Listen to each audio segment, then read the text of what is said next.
Nous vivons dans une galaxie regorgeant de mondes minuscules errants. Cela ressemble presque à de la science-fiction, n'est-ce pas? Un petit monde qui s'est formé autour d'une autre étoile, visitant notre voisinage cosmique pour que nous puissions l'étudier.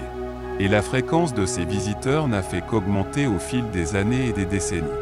Il y a quelques semaines à peine, une étrange comète censée provenir de l'espace interstellaire vient de faire son dernier basculement dramatique autour du Soleil, une rencontre qui a été imagée avec des détails fascinants par un observatoire spatial. Les origines de ce nouveau type sur le bloc ont en fait intrigué les scientifiques pendant des décennies depuis sa découverte. Il s'agit d'un objet Saint-Grasé de 4000 de large avec une foule de propriétés étranges qui suggèrent qu'il a peut-être été envoyé par un autre système stellaire. Pour commencer, sa composition est extrêmement unique. Il n'a pas de matériaux communs que l'on trouve habituellement sur une comète et ne possède pas non plus le coma ou la queue poussiéreuse d'une comète. Et, voici la chose la plus bizarre, elle a une orbite non naturelle qui est étrangement inclinée, la faisant passer plus près de notre Soleil que toute autre comète.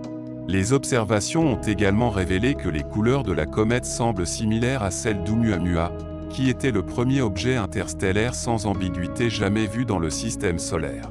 Toutes ces caractéristiques, entre autres, suggèrent que le 96P a pu être redirigé vers notre système solaire par quelque chose qui a modifié sa trajectoire naturelle.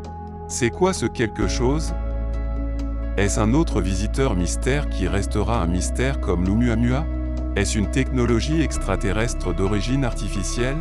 Les astronomes ont passé des décennies à chercher des objets extérieurs à notre propre système solaire. Ceux qui seraient essentiellement des visiteurs interstellaires d'un système stellaire extraterrestre. Mais en vain. Mais c'est quand tout espoir semble perdu que certaines des choses les plus merveilleuses se produisent. C'était quelque chose comme ça pour ces astronomes. Après des décennies à ne rien trouver, plusieurs objets arrivent maintenant dans notre système solaire. Des scientifiques et des astronomes du monde entier, SETI et même la NASA se sont joints à l'étude de ces mystérieux visiteurs. Que pourrions-nous apprendre d'eux? Quelle était leur histoire d'origine? D'où viennent-ils? Et quand pouvait-on s'attendre à l'arrivée du prochain? Le mystère de l'origine du 96P n'est pas des plus faciles à résoudre. Son orbite inclinée ne la rapproche jamais particulièrement de la Terre et son manque d'activité la rend difficile à observer sauf lorsqu'elle est proche du périhélie. Bien que des observatoires spatiaux tels que SOHO puissent l'étudier, de nombreux secrets de la comète, y compris son origine, sont toujours enfermés. Quelque chose de similaire s'était passé avec Oumuamua. Il a émergé du vide céleste et n'était visible que sous la forme d'une minuscule tache brillante sur le télescope d'un observatoire spatial à Hawaï. Tombant dans l'espace à 57 000 milles par heure, l'objet s'est avéré provenir de la direction de Vega, une étoile extraterrestre qui réside à 147 billions de kilomètres. Il avait la forme d'un cigare allongé et mesurait 1000 mètres de long. Ce n'est pas très gros pour une comète ou un astéroïde. Mais si c'était même une comète ou un astéroïde. Il s'est peut-être formé en un disque ressemblant étrangement à un vaisseau spatial, et au moment où il a été repéré, il avait déjà traversé notre propre Soleil, effectué un virage en épingle à cheveux lisses et dévalé dans une autre direction. Un mouvement et un comportement très artificiel pour un astéroïde ou une comète. Juste au moment où les astronomes se remettaient du choc, de la crainte et de la confusion de ce visiteur surprise sur lequel nous reviendrons dans un instant, quelque chose d'autre s'est produit. Il en est venu un autre. Un ingénieur et astronome amateur Gennady Borisov a aperçu l'objet se déplaçant contre le ciel avant l'aube depuis son observatoire personnel à Nochny, en Crimée, à l'aide d'un télescope qu'il avait lui-même fabriqué. Même au tout premier regard, il s'est rendu compte que c'était spécial. Il voyageait dans une direction différente des comètes qui habitent la principale ceinture d'astéroïdes qui chevauche notre système solaire. Maintenant, la seule question qui restait, ces visiteurs interstellaires sont-ils d'origine naturelle ou artificielle? Pour cela, nous devrons faire un voyage jusqu'à l'endroit d'où ils sont venus. Oumuamua, qui signifie éclaireur en hawaïen, était issu du Star System Vega. Vega est surnommée l'étoile polaire du passé et du futur. Vega est une étoile brillante située à seulement 25 années-lumière de la Terre, visible dans le ciel d'été de l'hémisphère nord. Parce que l'axe de la Terre vacille, notre perception du Nord se déplace progressivement vers différentes étoiles sur un cycle de 26 000 ans. Vega était l'étoile polaire il y a plusieurs milliers d'années, et elle retrouvera ce statut dans environ 12 000 ans. Début 2013, des astronomes ont découvert une ceinture d'astéroïdes entourant Vega, suggérant la possibilité de planètes extraterrestres au milieu des rochers. La disposition suggère qu'il y a deux zones, une région extérieure avec des astéroïdes glacés et une région plus proche de l'étoile, où résident des roches spatiales plus chaudes.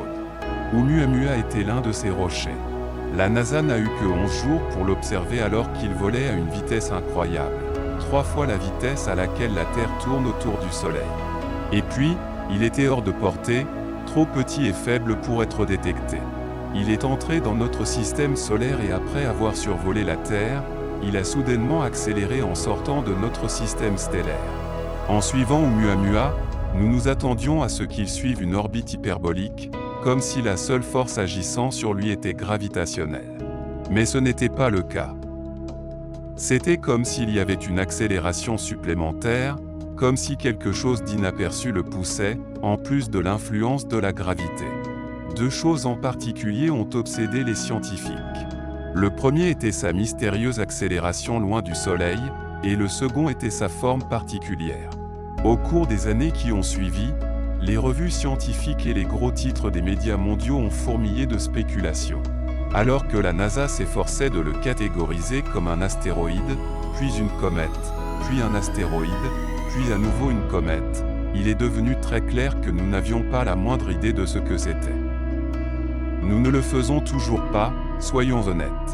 L'astronome de Harvard Avi Loeb a cependant suggéré qu'il pourrait s'agir d'une construction artificielle faite par une civilisation extraterrestre intelligente.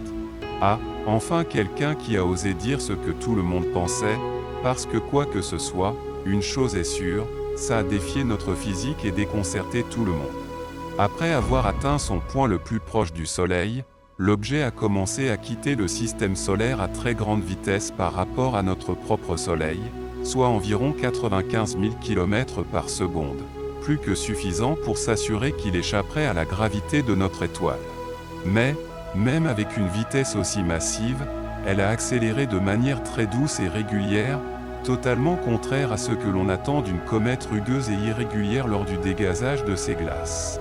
La probabilité d'un tel comportement d'une comète naturelle est hautement improbable. Le 7 octobre 2017, il se dirigeait vers la constellation de Pégase, se dirigeant vers des points inconnus. À ce moment-là, avec la technologie d'aujourd'hui, il n'y avait aucun moyen de rattraper et de photographier Oumuamua à proximité. Ainsi, les données à portée de main sont tout ce que nous aurons jamais. Mais tous ces attributs étranges pourraient avoir une explication parfaite. Il pourrait s'agir d'un vaisseau spatial extraterrestre avec une voile légère, selon une nouvelle étude. En effet, une origine artificielle expliquerait assez bien les nombreuses caractéristiques étranges du visiteur cosmique. Les scientifiques ont initialement considéré l'objet comme une comète, mais ils l'ont reclassé comme un astéroïde après que les observations n'aient pas révélé de queue ou de coma flou. La découverte même d'Oumuamua était en quelque sorte une anomalie. Notre propre système solaire ne rejette aucun objet de type Oumuamua. Les astronomes ont utilisé le télescope Green Bank en Virginie occidentale et le réseau de télescopes Allen en Californie du Nord pour écouter les éventuels pings provenant de Oumuamua. À ce jour, l'objet est resté silencieux. Un autre visiteur de ce type, Deuil Borisov, s'est avéré nettement moins difficile à déchiffrer que ses compagnons cosmiques. Tout comme ceux qui s'attardent sur les bords extérieurs du système solaire, Deuil Borisov aurait été composé d'un mélange boueux d'eau, de poussière et de monoxyde de carbone. Il avait une queue visible et correspondait plus ou moins à ce que les scientifiques attendaient. Mais, si quoi que ce soit, Deuil Borisov rend Oumuamua encore plus étrange. On pense que Deuil Borisov a été arraché à un ancien système solaire centré autour d'une étoile naine rouge, le type le plus sombre et le plus abondant de notre galaxie. Sur la base de sa vitesse et de sa trajectoire, une équipe internationale a provisoirement calculé qu'elle pourrait provenir de l'étoile Ross 573, maintenant une naine blanche, qui habite une région de l'espace à environ 629 billions de miles, 965 billions de kilomètres, du Soleil. Il suggère qu'il a été éjecté dans l'espace après la violente collision de 3 gros objets dans ce voisinage céleste il y a environ 900 000 ans. Eh bien, en ce qui concerne Oumuamua et 96P, je ne dis pas que c'était des extraterrestres, mais c'était des extraterrestres. J'adore ce mème. Un être d'une civilisation extraterrestre avancée concevrait un vaisseau spatial qui pourrait se cacher à la vue de tous s'il souhaitait nous espionner. Et la seule façon de les distinguer des millions d'autres astéroïdes et comètes était seulement si nous pouvions étudier leur trajectoire et leur composition de près et personnellement.